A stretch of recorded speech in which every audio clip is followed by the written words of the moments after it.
नमस्कार दोस्तों, स्वागत है आप सभी का जीके डेली स्वर्णा में। दोस्तों आज हम मानव मस्तिष्क से संबंधित 15 महत्वपूर्ण सवाल डिस्कस करेंगे दोस्तों, जो एग्जाम पॉइंट ऑफ व्यू से वेरी इंपॉर्टेंट क्वेश्चन है दोस्तों। आज हम वो सारे सवाल डिस्कस करेंगे ह्यूमन ब्रेन से रिलेटेड, जो कई बार एग्जाम्स में पूछे जा चुके हैं। उन क्वेश्चंस को हम लोग डिस्कस करेंगे, ठीक है। तो सबसे पहले स्टार्ट करते हैं सवाल नंबर 1 से। सवाल नंबर 1 है दोस्तों, मस्तिष्क का सबसे बड़ा हिस्सा का क्या नाम है? दोस्तों जो सबसे बड़ा हिस्सा होता है उसका नाम क्या है? तो आपका सही जवाब हो जाएगा ऑप्शन सी, उपरोक्त दोनों, यानी कि ऑप्शन ए सेरिब्रम और ऑप्शन बी प्रमस्तिष्क। ये दोनों आपका राइट आंसर होगा। दोस्तों सेरिब्रम हम लोग इंग्लिश में कहते हैं और हिंदी में दोस्तों हम लोग प्रमस्तिष्क कहते हैं। तो एग्जाम्स में आपको ऑप्शन नहीं दिया जाएगा। अगर मान लीजिए ऑप्शन दिया भी जाता है तो अगर सेरिब्रम नहीं देगा तो आप कंफ्यूज मत हो जाइएगा। वहाँ पे अगर प्रमस्तिष्क लिखा होगा तो आप उसको टिक करके आइएगा, यानी कि इंग्लिश में आपको सेरिब्रम कहा जाता है और हिंदी में दोस्तों प्रमस्तिष्क कहा जाता है। तो आपको पता होना चाहिए, ठीक है। सवाल नंबर 2 दोस्तों, मानव शरीर के किस अंग का प्रत्यारोपण नहीं किया जा सकता है? दोस्तों आपके ऑप्शन है, ऑप्शन ए हृदय, ऑप्शन बी फेफड़े, ऑप्शन सी मस्तिष्क, ऑप्शन डी वृक्क। तो दोस्तों आपका राइट आंसर हो जाएगा ऑप्शन ए मस्तिष्क। दोस्तों प्रत्यारोपण का मतलब होता है ट्रांसप्लांटेशन। तो ब्रेन एक ऐसा चीज़ है दोस्तों जिसको हम लोग ट्रांसप्लांट नहीं कर सकते हैं, यानी कि मस्तिष्क का दोस्तों ट्रांसप्लांटेशन नहीं हो सकता है। आपने सुना होगा कि लीवर ट्रांसप्लांटेशन हो गया, क्योंकि लीवर जो चीज़ है ना दोस्तों, उसको हम लोग चेंज करके दूसरे बॉडी से हम लोग उसका यूज़ कर सकते हैं, इसमें कोई प्रॉब्लम नहीं है। लेकिन ब्रेन ऐसा चीज़ है ना कि उसको हम लोग ट्रांसप्लांट नहीं कर सकते हैं, ठीक है। तो चलिए आगे बढ़ते हैं सवाल नंबर 3 की तरफ। मानव शरीर के किस अंग की पूर्ण निर्माण की क्षमता सबसे कम होती है? पूर्ण निर्माण का मतलब होता है दोस्तों कि अगर जैसे कि फॉर एग्जांपल मैं आपको बताती हूँ कि अगर आपके लीवर में कोई प्रॉब्लम हो गया, ठीक है, लीवर में सूजन हो गया या फिर फेफड़ा में कोई प्रॉब्लम हो गया, तो इन सारी चीज़ों को हम लोग ठीक कर सकते हैं, बहुत जल्दी वो चीज़ रिकवर हो जाएगा। लेकिन दोस्तों जो मस्तिष्क होता है ना, उसका पूर्ण निर्माण नहीं किया जा सकता है, उसमें काफ़ी प्रॉब्लम होता है, मतलब वो हो ही नहीं सकता है। तो आपका राइट आंसर हो जाएगा ऑप्शन डी मस्तिष्क। इसलिए दोस्तों मस्तिष्क जो अंग है दोस्तों, उसका पूर्ण निर्माण की क्षमता सबसे कम होती है। 4 है दोस्तों, ईईजी का प्रयोग किसकी गतिविधि दर्ज करने के लिए किया जाता है? तो दोस्तों आपके 4 ऑप्शन हैं। ऑप्शन ए हृदय, ऑप्शन बी मस्तिष्क, ऑप्शन सी फेफड़ा, ऑप्शन डी वृक्क, ठीक है दोस्तों। तो आपका राइट आंसर हो जाएगा ऑप्शन बी मस्तिष्क। ईईजी का प्रयोग दोस्तों मस्तिष्क की गतिविधि को दर्ज करने के लिए किया जाता है। अब बात हो रही है ईईजी की, तो ईईजी का फुल फॉर्म क्या होता है दोस्तों, ये आपको पता होना चाहिए। ईईजी को हम लोग कहते हैं इलेक्ट्रोएन्सेफेलोग्राम कहते हैं, ठीक है, एन्सेफेलोग्राम, ठीक है।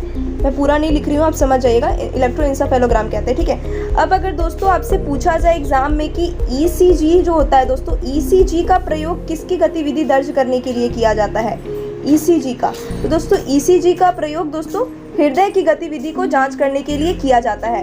अब ईसीजी की बात हो रही है तो ईसीजी का फुल फॉर्म क्या होता है? तो ईसीजी का फुल फॉर्म होता है दोस्तों इलेक्ट्रोकार्डियोग्राम, ठीक है, इलेक्ट्रोकार्डियोग्राम इसका फुल फॉर्म होता है। चलिए सवाल नंबर 5 देख लेते हैं। फटाफट से सारे क्वेश्चंस को कवर करना है दोस्तों, और अगर चैनल पर नए हैं तो जल्दी से जाकर चैनल को सब्सक्राइब कर लीजिए और बेल आइकन को प्रेस कर दीजिए, ठीक है। सवाल नंबर 5 देख लेते हैं दोस्तों। मस्तिष्क के ऊपर पाए जाने वाली लेयर्स में कौन सा द्रव्य भरा होता है जो मस्तिष्क को बाहरी आघात से सुरक्षा प्रदान करता है, यानी कि प्रोटेक्ट करता है?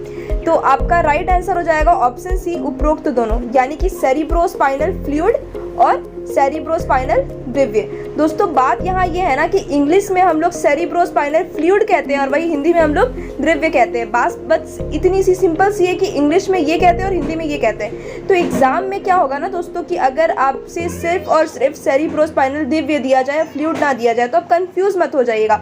आपको पता होना चाहिए कि फ्लूइड यानी कि हिंदी में फ्लूइड और इंग्लिश में द्रव्य कहते हैं, ठीक है। यानी कि आपका राइट आंसर ए और बी दोनों होगा, ठीक है। सवाल नंबर 6 देख लेते हैं। सवाल नंबर 6 देख लेते हैं दोस्तों कि एक मिनट। ध्वनि की संवेदना मानव मस्तिष्क में लगभग कितनी देर तक रहती है? तो आपका राइट आंसर हो जाएगा ऑप्शन सी 0.1 सेकेंड, यानी कि 0.1 1 सेकंड। ठीक है, अब सवाल नंबर 7 देख लेते हैं। मानव मस्तिष्क हड्डियों से बने जिस ढांचे में सुरक्षित रहता है उसे क्या कहते हैं?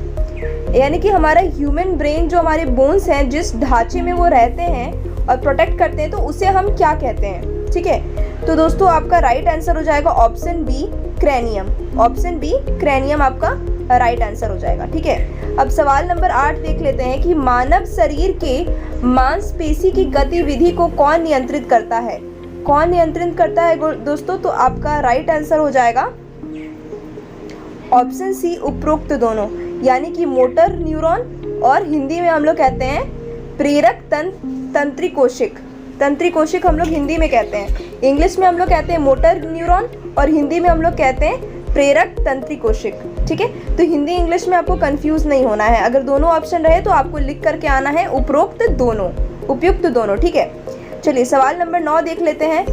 मस्तिष्क के अध्ययन को क्या कहा जाता है? यानी कि ह्यूमन ब्रेन का जो अध्ययन किया जाता है उसको हम लोग क्या कहते हैं? ठीक है, तो उसको हम लोग कहते हैं ऑप्शन ए, न्यूरोलॉजी। न्यूरोलॉजी हम लोग उसको कहते हैं। ठीक है, सवाल नंबर 10 देख लेते हैं दोस्तों। मानव मस्तिष्क का कौन सा लोब सुनने के साथ जुड़ता है?